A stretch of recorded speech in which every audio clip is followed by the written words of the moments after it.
आप जानते हैं 2014 में जब हम आए तब मान्य विपक्ष नहीं था, रिकॉग्नाइज्ड अपोजिशन पार्टी नहीं थी, उतने अंक भी लेकर के कोई नहीं आए थे। भारत के अनेक कानून ऐसे थे कि हमें पूरी स्वतंत्रता थी उस कानून के हिसाब से काम करने की। अनेक कमेटियां ऐसी थी जिसमें लिखा था लीडर ऑफ अपोजिशन उसमें आएंगे, लेकिन अपोजिशन था ही नहीं, रिकॉग्नाइज अपोजिशन नहीं था। ये हमारा संविधान जीने का स्वभाव था, ये हमारा संविधान का स्पिरिट था, ये हमारी लोकतंत्र की मर्यादाओं का पालन करने का इरादा था। हमने तय किया कि भले मान्य विपक्ष नहीं होगा, रिकॉग्नाइज अपोजिशन नहीं होगा, लेकिन जो सबसे बड़े दल का सब नेता है उसको मीटिंगों में बुलाएंगे। ये लोकतंत्र का स्पिरिट होता है, तब होता है।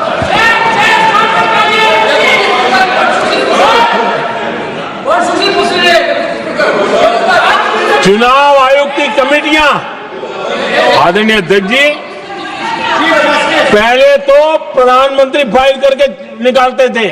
ये हम हैं जिसने अपोजिशन के लीडर को भी उस कमेटी में बिठाया है।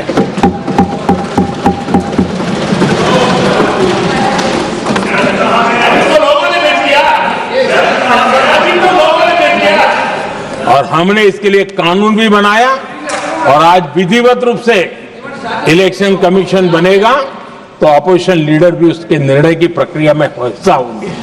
ये काम हम करते हैं और ये मैंने पहले ही कहा, हम इसलिए करते हैं कि हम संविधान को जीते हैं।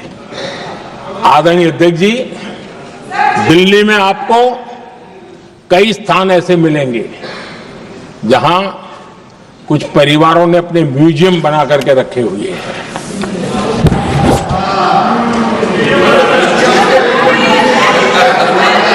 जनता जनार्दन के पैसों से काम हो रहा है। लोकतंत्र का स्पिरिट क्या होता है, संविधान को जीना किसको कहते हैं। हमने पीएम म्यूजियम बनाया और देश के पहले से लेकर के मेरे पूर्व तक के सभी प्रधानमंत्रियों के जीवन को और उनके कार्य को उस पीएम म्यूजियम बनाया गया है। और मैं तो चाहूंगा कि पीएम म्यूजियम में जो जो महापुरुष हैं उनके परिवारजनों ने समय निकाल करके उस म्यूजियम को देखना चाहिए और उसमें कुछ जोड़ने के लगता है तो सरकार का ध्यान आकर्षित करना चाहिए ताकि वो म्यूजियम समृद्ध हो और देश के बालकों को प्रेरणा। यह होता है संविधान की भावना। अपने लिए तो सब करते हैं, खुद के लिए जीने वालों की जमात बहुत छोटी नहीं है। संविधान के लिए जीने वाले यहां बैठे हैं।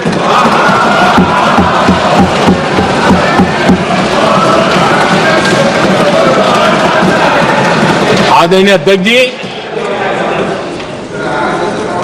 जब सत्ता सेवा बन जाए तो राष्ट्र निर्माण होता है। जब सत्ता को विरासत बना दिया जाए तब लोकतंत्र खत्म हो जाता है।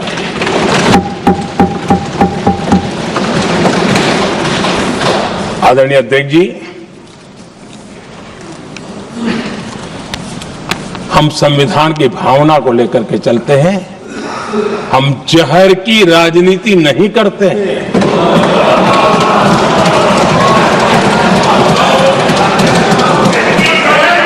हम देश की एकता को सर्वोपरि रखते हैं और इसलिए सरदार वल्लभ भाई पटेल का दुनिया का सबसे ऊंचा स्टैच्यू बनाते हैं और स्टैच्यू ऑफ यूनिटी देश को जोड़ने का जिस महापुरुष ने काम किया उसका हम स्मरण करते हैं। और वो भाजपा के नहीं थे, वो जनसंघ के नहीं थे।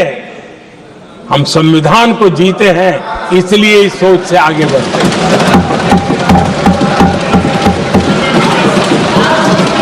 आदरणीय अध्यक्ष जी, ये देश का दुर्भाग्य है कि आजकल कुछ लोग अर्बन नक्सल की भाषा खुलेआम बोल रहे हैं।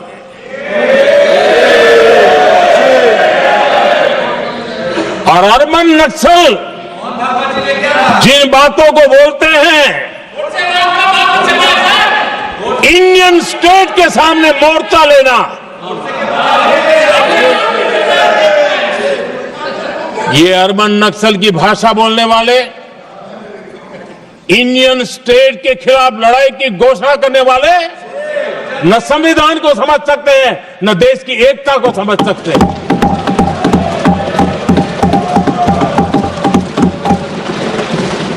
आदरणीय अध्यक्ष जी, 7 दशक तक जम्मू एंड कश्मीर एंड लद्दाख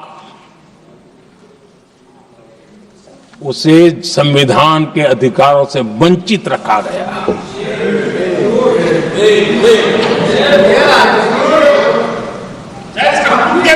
ये संविधान के साथ भी अन्याय था और जम्मू कश्मीर और लद्दाख के लोगों के साथ भी अन्याय था। हमने आर्टिकल 370 की दीवार गिरा दी।